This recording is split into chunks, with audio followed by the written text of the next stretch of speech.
सावित्रीबाई फुले शिक्षण प्रसारक मंडल संचलित रेणुका हाईस्कूल सातारा परिसर औरंगाबाद। मैं सहशिक्षक श्री हरारे एम.पी. विषय हिंदी में मैं आप सभी का स्वागत करता हूं। कक्षा 9वीं lecture number 22, topic name Sindhu का जल। तो आज हम सिंधु का जल इस कविता का अध्ययन अध्यापन करने वाले हैं।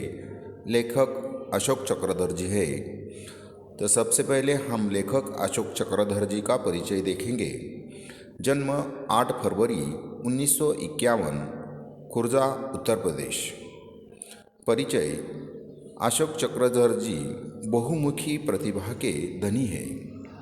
आपने कविता, हास्य, व्यंग्य, निबंध, नाटक, बाल साहित्य, समीक्षा, अनुवाद, पटकथा आदि अनेक विधाओं में लेखन किया है। प्रमुख कृतियाँ: बूढ़े बच्चे, तमाशा, खिड़कियाँ, बोलगप्पे, जो करे सो जोकर आदि कविता संग्रह। उसके बाद पद्य संबंधी देखेंगे। नई कविता संवेदना के साथ मानवीय परिवेश के संपूर्ण वैविध्य को नए शिल्प में अभिव्यक्त करने वाली काव्यधारा है। प्रस्तुत कविता के माध्यम से चक्रधर जी ने सभ्यता, संस्कृति, इंसानियत, सर्वधर्म समभाव, परदुख कातरता आदि मानवीय गुणों पर दृष्टिक्षेप किया है। तो सबसे पहले हम अभी कुछ कविता की पंक्तियाँ देखेंगे। सतत प्रवाहमान जीवन की पहचान। सतत प्रवाहमान जीवन की पहचान मैं एक गीली हलचल हूँ। मेरे शोर में कलकल है। मैं जल हूँ।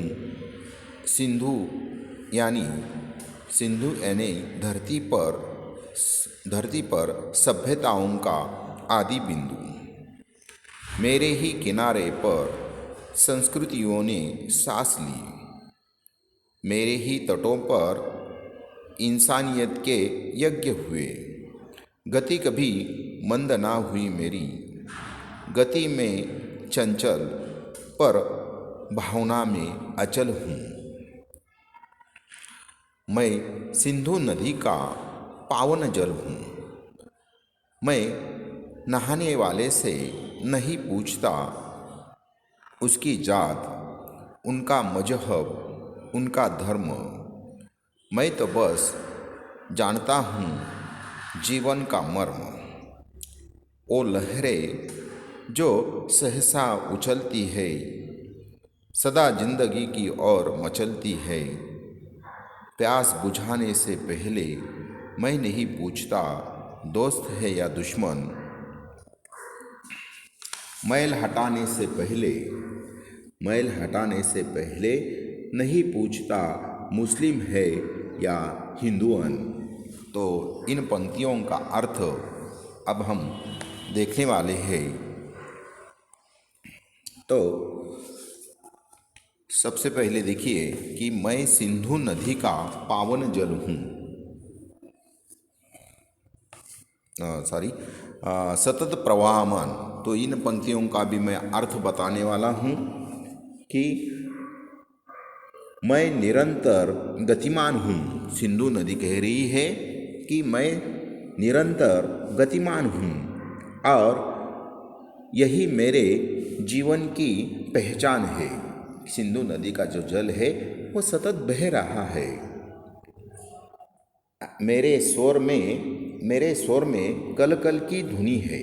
तो सिंधु नदी का जल जब बहता है तो कलकल की धुनी सुनाई पड़ती है। मैं सिंधु नदी का जल हूँ। सिंधु नदी कह रही है कि मैं सिंधु नदी का जल हूँ। धरती पर सभ्यता का उदय मेरे ही तट पर हुआ था। मेरे किनारे पर संस्कृतियाँ पनपी।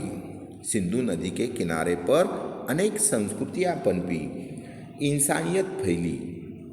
मेरी गति कभी मंद नहीं हुई। सिंधु नदी जिस वेग से बह रही है, गति से बह रही है, तो वो गति कभी कम नहीं हुई है। मेरी गति चंचल है, परंतु मेरी भावना अचल है। मैं सिंधु नदी का पवित्र जल हूँ। देखिए, सिंधु नदी का जो जल है, पानी है, वो पवित्र है। मेरे जल में जो लोग स्नान करने आते हैं, सिंधु नदी कह रही है कि मेरे जल में जो लोग स्नान करने आते हैं, मैं उनसे कभी उनकी जाति और धर्म के बारे में नहीं पूछता। देखिए, सिंधु नदी में जो भी स्नान करने के लिए लोग आते हैं, तो सिंधु नदी का जल या सिंधु नदी कभी उनसे उनकी जाति या धर्म के बारे में नहीं पूछती है। मैं तो बस जीवन के सार को जानता हूँ। मेरी लहरें सदा आगे बढ़ने के लिए मचलती रहती है। देखिए कि मेरी लहरें यानी सिंधु नदी की लहरें सदा आगे बढ़ने के लिए मचलती रहती है। उनमें जीवन है, और उनमें क्या है? जीवन है। जो रुक गया तो उसका जीवन समाप्त हुआ। तो सिंधु नदी निरंतर बहती रहती है, उनमें जीवन है। मेरे जल में प्यास बुझाने जो लोग आते हैं, मेरे जल में प्यास बुझाने जो लोग आते हैं, मैं उनसे कभी नहीं पूछती कि वे मेरे दोस्त हैं या दुश्मन। मैं मैल हटाने से पहले लोगों से यह नहीं पूछती कि वे मुस्लिम है या हिंदू है। तो बाद में की जो पंक्तियां हैं, इस कविता की जो बाद की पंक्तियां हैं वो देखने वाले हम। पहले शेष पंक्तियां मैं पढ़ता हूँ। मैं तो सबका हूँ, मैं तो सबका हूँ और जी भर के पिए। छोटी छोटी सांस्कृतिक नदियाँ, छोटी छोटी सांस्कृतिक नदियाँ दौड़ी दौड़ी आती है। मुझ में सभ्यताएं समाती है, घुल मिल जाती है, लेकिन क्या बताऊं और कैसे कहूं। कभी कभी बहता हुआ आता है लहू, जब मेरे घाटों पर खनकती है तलवारें, गूंजती है टापे, गरजती है तोपे, होते हैं धमाके और शहीद होते हैं रणबांकुरे बांके।